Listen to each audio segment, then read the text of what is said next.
So you've decided to get a Chevrolet Equinox EV, but you're not sure if you want to get it in the LT trim or the RS trim. I've received quite a few emails from some of my followers asking me if I can go over all of the differences. So what I have here today is my 2024 Equinox EV 2RS, and on loan from Chevrolet, a 2024 Equinox EV 2LT. I'm going to go over all of the differences in these two electric vehicles here so you can decide which version of the Equinox EV fits your needs. Let's get into it.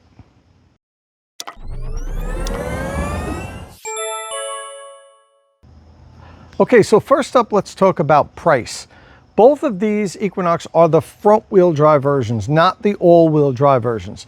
The base MSRP for the 2LT is $43,295.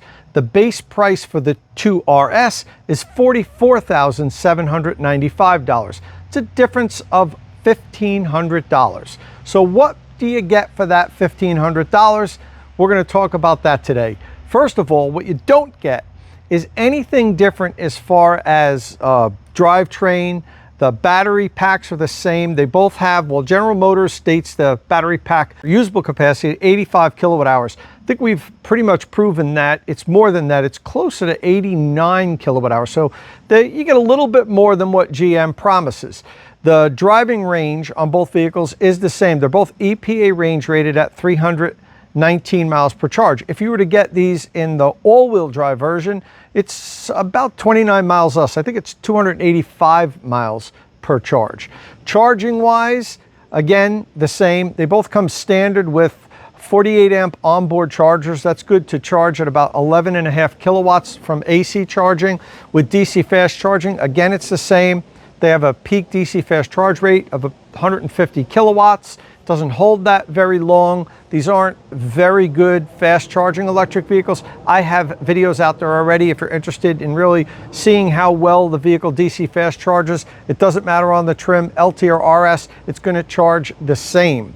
Now, as far as exterior differences, you can probably see already up front, the grills are different. Down here on the front of the LT, you've got these vertical lower grill to allow airflow through. This front is the same here. It's got these diamond shaped motif here, and you've got this faux carbon fiber grill that goes from headlight to headlight. Got the same light bar on both of them.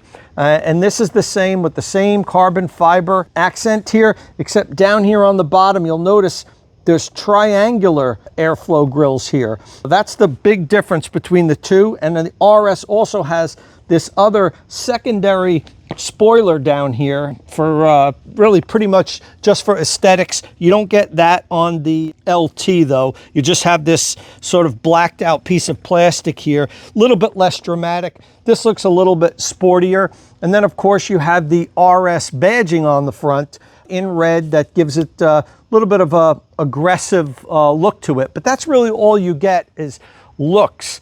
All of the components, the suspension and everything is the same. You're going to get a little bit better tires and wheels, which we're going to take a look at next. So first up, let's take a look at the LT. The 2LT here has 19-inch wheels with polished aluminum edges and black painted inlays. The tires are Michelin Primacy 245/55 R19 all-season tires. And the RS trim, as you might expect, has more aggressive and sportier wheels. These are 21-inch 5-spoke wheels painted black. And the tires are Continental Cross Contact 275/40 R21s. They're much more low profile and wider than what you get on the 2LT. The RS trim also comes standard with what Chevrolet calls a blackout package, and that includes blacked out Chevrolet bow tie logos on front and rear, black painted side view mirror covers, and also right here we've got black nameplate. All the letters are black except for the E, which has 3 blue horizontal lines to look like a battery. You get that on both trim, but with the LT, the Equinox lettering is in chrome. The bow ties are standard Chevrolet gold, and the side mirror covers are painted the color of the vehicle. Additional blackout features on the RS include this roof bar here, as well as this chrome piece down here. Now this is chrome, but it's like a black chrome, whereas on the LT, the finishes are just a regular shiny chrome. Next up, let's talk about standard safety systems. There is no advantage to either trim.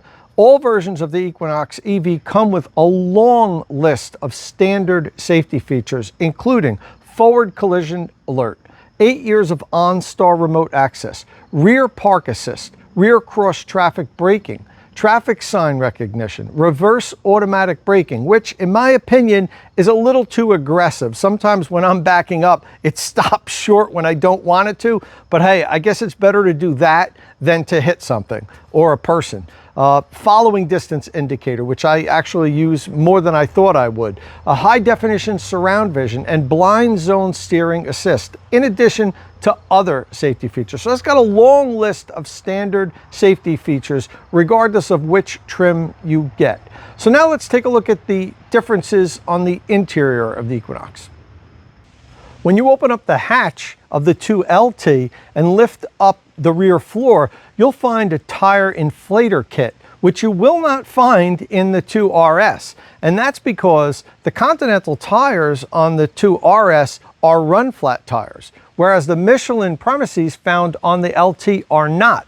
So you get the tire inflation kit with the LT. You don't get it with the RS because you don't need it. If you do run over something and get a flat, the run flat tires should give you enough mileage to get somewhere safe or to a tire shop or home so you can then take care of the flat. But the tires on the LT are not, so you need the tire inflation kit. As for the interiors, they are mostly the same. There's no difference in the instrumentation. Both vehicles get the 17.7-inch infotainment screen, an 11-inch driver's display. They're bright, clear, and very responsive. The RS gets a flat bottom steering wheel with accent colored stitching, whereas the LT just has a regular round steering wheel. The RS also has red interior accents, as well as a slight red accent on the seats with red and blue stitching, whereas the LT doesn't get that second color. It has light blue stitching, and the accents inside the vehicle and the trim are blue. The rear seating is identical in both vehicles. The only difference is you can see the stitching on the RS is accented in red. Now, as for driving experience, you're really not going to find that much of a difference in the LT and the RS trims. Now, I say not that much of a difference. I didn't say no difference. The fact that the RS trim has the bigger wheels and wider tires, and the fact that those tires are also run flat tires, so they have a stiff sidewall, that means that the ride quality in the RS is slightly less comfortable than it is in the LT. Now, the benefit of having those wider, stiffer tires and low profile, taller wheels mean that the Equinox RS will handle a little bit better. However, the Equinox EV is not a sports car. It's really not meant to really thrash it around the turns. It's an affordable entry-level people mover. It's a family car. I don't think you're going to see too many people autocrossing Equinox EVs. And in fact, in the front-wheel drive versions that we're comparing here, they go 0 to 60 in just about 8 seconds. It's one of the slowest electric vehicles from 0 to 60 on the market today. It's certainly one of the slowest ones that I've driven in a while. So, I don't know exactly what you're accomplishing by putting these big, wide 275/40 R21 tires on it. They look great. The wheels look great. The 21-inch blacked out wheels of the RS, I think, look great. But it's just looks. It's all show. It's no go. That's what you're going to get with that. And would you rather have that than a slightly more comfortable ride?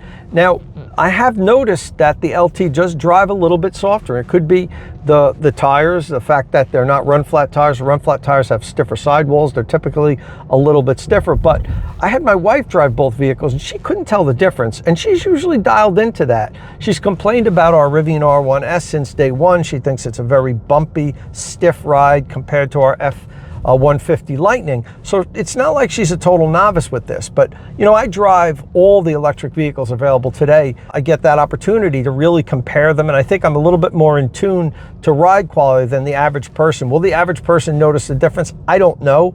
But to me, it seems like it's kind of a waste putting these big, beefy, you know, wide tires on the Equinox EV, because you know, you're really not going to do much with them. You're, like I said, you're not autocrossing the Equinox EV. Even the all-wheel drive version, that just takes the 0 to 60 down to I think it's like 5.75, which is respectable, don't get me wrong, but you know, in all-wheel drive trim, the fastest version does 0 to 60 in just under 6. Many other electric vehicles, the two-wheel drive version goes 0 to 60 in 6 seconds, and then the all-wheel drive version is like 4.5, something like that. So, but you know, it's got plenty of power for me. I'm not complaining about it. It's fine for what it does. I'm just bringing up the point that the tire and wheel combo on the RS looks like it's made for a sports car, and it's really just for looks, because the vehicle, you know, can't, you know, you say put up or shut up. The Equinox can't put up, but it certainly looks good in RS trim. Well, that's all the differences in the 2024 Chevrolet Equinox EV 2LT compared to the 2RS. Now, there's something I need to point out. For the next model year, 2025, Chevrolet is changing the trim levels in the Equinox EV. Instead of having the 1LT, 2LT, 3LT, 2RS, 3RS, they're just going to have the Chevy Equinox EV LT and the Chevy Equinox EV RS. It's going to make ordering a lot simpler. I don't have the complete list of differences in those two vehicles, but you can go to the Chevrolet website and click on compare, and it'll give you the whole feature list so you can see the differences in the LT and the RS. Well, I hope this video here today helped you decide which version of the 2024 Chevy Equinox EV you're going to buy. If this is your first time here at State of Charge, please hit that subscribe button and ring the notification bell so you don't miss any upcoming electric vehicle news and reviews. And as always, thanks for watching.